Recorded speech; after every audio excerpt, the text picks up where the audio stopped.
7:38 de la mañana, estamos en vivo este lunes, esto es Buenos Días por BPI TV. Le damos la bienvenida a esta hora a Luisa Pernalete, ella es coordinadora de Educación para la Paz en Fe y Alegría y con ella estaremos hablando acerca de su percepción sobre la educación en Venezuela. Buenos días, profesora, bienvenida. Hola, muy buenos días, muchas gracias por la oportunidad. Bueno, si tú me preguntas cómo veo yo la educación en Venezuela, primero te tengo que decir que yo tengo 69 años, dentro de poco cumplo 70, y a los 21 comencé a trabajar en Fe y Alegría cuando todavía era estudiante de la universidad. O sea, con esto lo que te quiero decir es que tengo muchísimos años trabajando en sectores populares, siempre desde Fe y Alegría, aunque también he tenido algún trabajo en universidades, pero principalmente trabajando en Fe y Alegría, ¿no? O sea, siempre en sectores populares es lo que quiero decir con esto. Yo nunca había visto los problemas que estamos viendo nosotros en los últimos años. Yo estoy jubilada, pero sigo trabajando porque aquí hay mucho que hacer, ¿no? Claro. Entonces, bueno, ¿qué es lo que yo veo? Uno, en primer lugar, el problema de la cobertura. Te voy a organizar en dos o tres elementos, ¿no? Porque problemas son muchos, pero te los voy a organizar en tres. Uno, el problema de la cobertura. Según algunas fuentes, en Venezuela hay 1,5 millones de chamos en edad escolar, o sea, desde los 3 a 5 años que deben comenzar en educación inicial hasta los 24 años que se supone que deben terminar la universidad, porque según nuestra constitución todo eso es educación obligatoria, ¿no? Tenemos 1,5 millones fuera de las aulas. Algunos dirán, bueno, muchos se han ido, es verdad, pero muchos es porque están fuera, muchos es porque están fuera. ¿Mm? Y eso es terrible, tener una cobertura de esa manera, ¿no?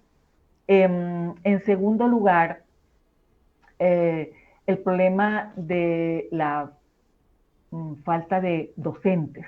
En los últimos 5 o 6 años hemos tenido muchísimas renuncias o abandonos de cargo. A veces ni siquiera ponen la renuncia por escrito, sino simplemente abandonan el cargo.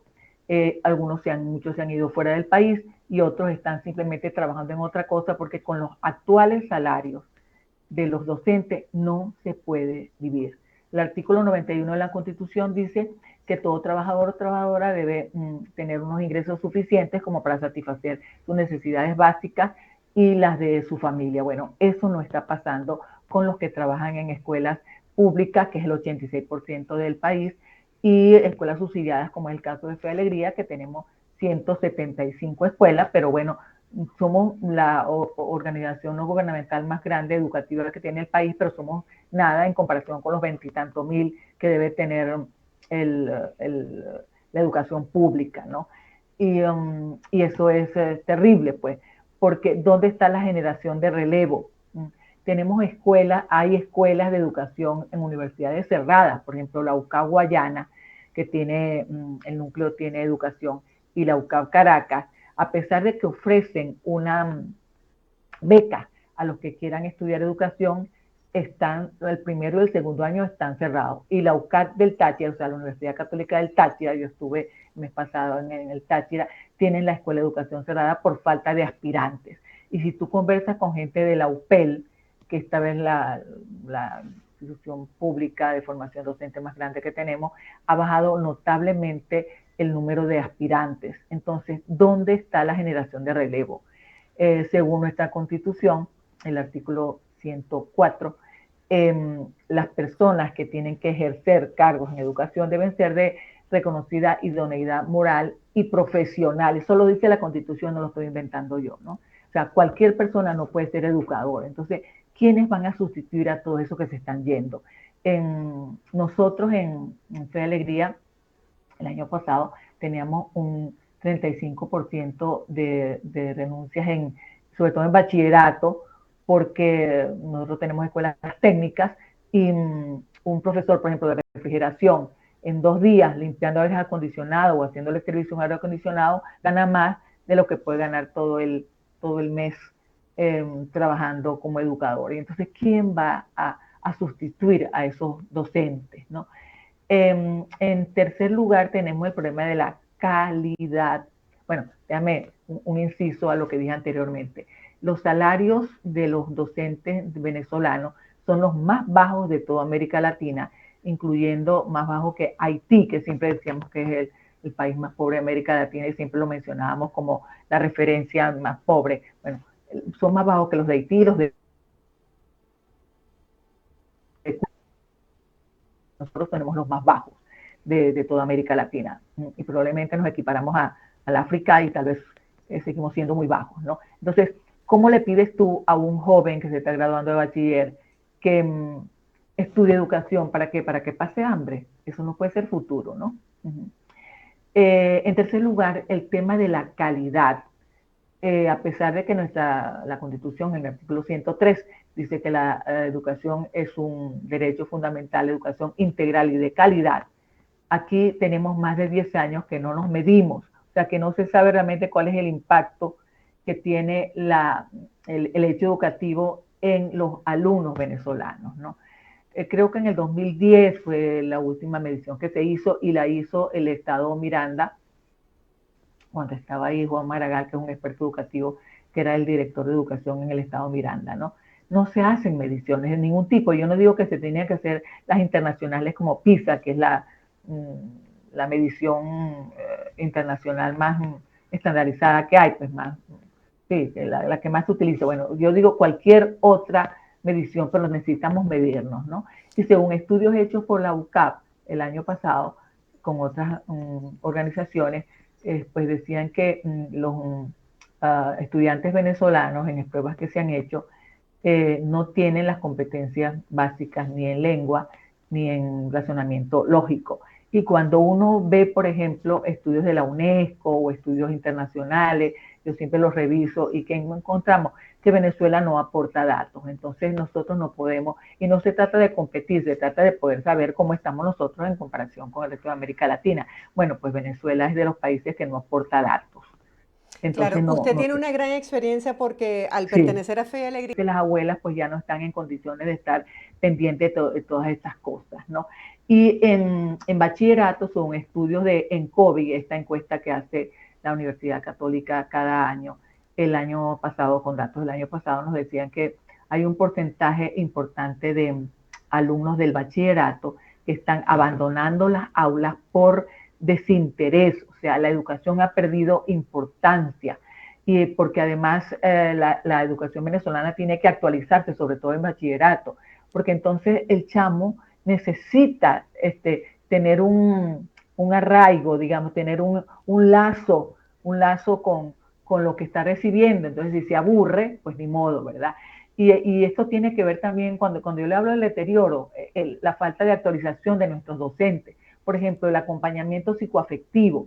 En estudios internacionales se sabe que cuando hay lazo afectivo con la maestra o con el maestro, lazo afectivo dice que no solamente se le pregunta cómo están las matemáticas, sino cómo están por tu casa, tu mamá ya, en el ambiente escolar, pues, ¿no? De hecho, a nuestro personal obrero le decimos personal de ambiente, pues porque es muy importante. Cultivamos lo que es la cultura del mantenimiento, pues, ¿no? Eso no se hace en las escuelas públicas, que insisto, es el 86% de la población venezolana en educación básica se educa en escuelas públicas, pues entonces nos tiene que preocupar la educación pública, ¿no? La educación privada es muy pequeña, y además hay colegios que han cerrado por problemas de los costos y por problemas de profesores también. Entonces no puede ser para nosotros el estándar, sino la escuela pública es la que nos importa, ¿no? Entonces nos preocupa mucho el deterioro de la infraestructura, pero también hay otro elemento por el cual los muchachos a veces faltan, ¿no? Por el tema de los servicios públicos, ¿no? Según una organización que se llama Con la Escuela, que nació en Miranda, pero que monitorea 79 escuelas en todo el país, públicas, privadas y subsidiadas, dicen que la principal razón por la cual se suspende clases es por falta de agua, porque claro, sin agua usted no puede tener la escuela abierta, ¿no? Entonces, cuando no hay, pues los chamos ya saben que no hay. Entonces, asisten menos, porque claro, Venezuela es uno de los países con mayor problema de inseguridad alimentaria. No, te termino con este elemento, ¿no? Los derechos humanos son interdependientes. No basta con tener la escuela abierta. Si usted no tiene comida, o no tiene transporte, o no tiene para el uniforme, no va para el colegio. Entonces, todos esos elementos se conjugan, pues. Bueno, y si no tiene maestra, pues más todavía, porque además cuando se le paga los suplentes, entonces pues hoy no hay clase porque la maestra renunció, porque la maestra no está, ¿no? ¿Cómo te parece este panorama? No, es bastante crítica la situación, preocupante y lamentable. Y quisiera que me hablara acerca de cómo se mantiene interesado un chamo, como usted dice, un joven estudiante o un profesor con hambre, cuando no tienen lo básico para salir a dar clases, cómo se mantiene esa calidad educativa en un aula de clase. Bueno, te voy a decir lo que yo llamo los heroísmos escolares, ¿no? En primer lugar, muchos docentes subsidian, Sí, yo lo he ¿ah? visto. Y uno pregunta si pudieron comprar zapatos el año pasado, no pudieron. Y hay muchos docentes que camina para poder llegar a su sitio de trabajo porque no puede pagar el autobús. Entonces, fíjese usted, los docentes que todavía tenemos que son extraordinarios. Pues nosotros lo que Claro. hacemos es tratar de ubicar los que vivan cerca, pero no siempre se puede con todos los docentes. Pero además nosotros solo tenemos 177 escuelas, o sea, que es mucho para hacer una sola organización, pero que es poco para lo que todo lo que tiene el país. Entonces, estamos muy preocupados, por eso en Fe Alegría este año nuestro lema es Alianza por la Educación, pero no por la educación de Fe Alegría, por la educación del país, porque mire, sin educación no sale ningún país de una crisis. Y sin educación, un chamo no tiene ni presente ni futuro. ¿Qué futuro va a tener un muchacho que no termine su sexto grado o que no termine su bachillerato? No tiene ni presente ni futuro. ¿Qué va a terminar? ¿En la pandilla del barrio o va a terminar de qué? Ajá. Entonces, ciertamente, bueno, hay que diversificar las ofertas, hay que actualizar los currículums, hay que ayudar a los maestros a que se actualicen. Eh, yo suelo dar muchas charlas de cómo dar clases animadas, porque si la clase es animada, el muchacho va al día siguiente otra vez a... Situación en Venezuela cuando esta generación de relevo no se está preparando como debería. Mire, nuestra preocupación precisamente es esta, dice un jesuita de los que trabaja con nosotros, Oficina Nacional, que esto es el barranco, o sea, que si no nos apuramos en hacer una alianza, pero no digo una alianza solo con mis amigos, sino con todo el mundo, con el empresariado, con ustedes, los comunicadores sociales, con los que influyen, con los líderes de un lado o del otro. Si no hacemos una alianza, pues yo no sé qué es lo que vamos a hacer, porque ya tenemos generaciones perdidas, pues, ¿no? Entonces, es un futuro muy incierto. Pues fíjate, Mandela, que pasó 27 años preso en Sudáfrica, cuando por fin lo liberaron y salió de presidente en las elecciones en Sudáfrica. ¿Qué fue lo que dijo? Hay que invertir en educación. Y tú te imaginarás la cantidad de problemas que tenía Mandela, que tenía Sudáfrica después de tantos años, décadas de un apartheid terrible con una mayoría negra. Bueno, pues ellos, Mandela que dijo, hay que invertir en educación. O sea, y cuando tú ves los países de mayor desarrollo del mundo, una de las cosas que en donde es común es lo que invierten en educación, lo que le pagan a los educadores. En Japón, por ejemplo, los tres oficios mejor pagados son la policía porque cuida a los ciudadanos, los médicos y enfermeras porque curan a los ciudadanos y los educadores porque educan a los ciudadanos. Ajá. Y aquí tenemos tanto médicos como maestros de los salarios más bajos que hay, ¿no? Entonces, eso es terrible, pues, ¿no? Entonces, nosotros estamos de verdad muy preocupados porque el futuro es muy incierto, ¿no? Y además, la educación no es solamente para enseñar matemática y a leer, que por supuesto son competencias muy importantes. Sin eso tú no puedes seguir aprendiendo. Es también para formar ciudadanos. Y Venezuela es un país con un gran déficit de ciudadanía. Aquí todo el mundo se traga la flecha, todo el mundo se come un semáforo. Entonces, bueno, eso, la calle es una jungla. Entonces también la escuela enseña a convivir, enseña a ser ciudadanos, enseña a resolver los problemas por vía pacífica. Eso también lo enseña la escuela. Entonces, ¿qué país vamos a tener si nosotros no nos preocupamos y no nos ocupamos? No solamente preocuparse, como dice nuestro director nacional, que dice, yo estoy muy acostumbrada a que la gente se preocupe, pero yo necesito que la gente se ocupe. Se ocupe entonces, y ocuparse es ver cuál puede ser la propuesta mi aporte como empresario, como periodista, como personal de la sociedad civil. Aquí en Barquisimeto, por ejemplo, ya hicimos las primeras reuniones con diversos sectores y la gente está muy interesada en ver cómo hacemos una ciudad educadora y cómo aportamos cada quien. Ahora, cada quien le toca lo suyo, también a las autoridades le tocan lo suyo. O sea, a mí no me puede tocar todo.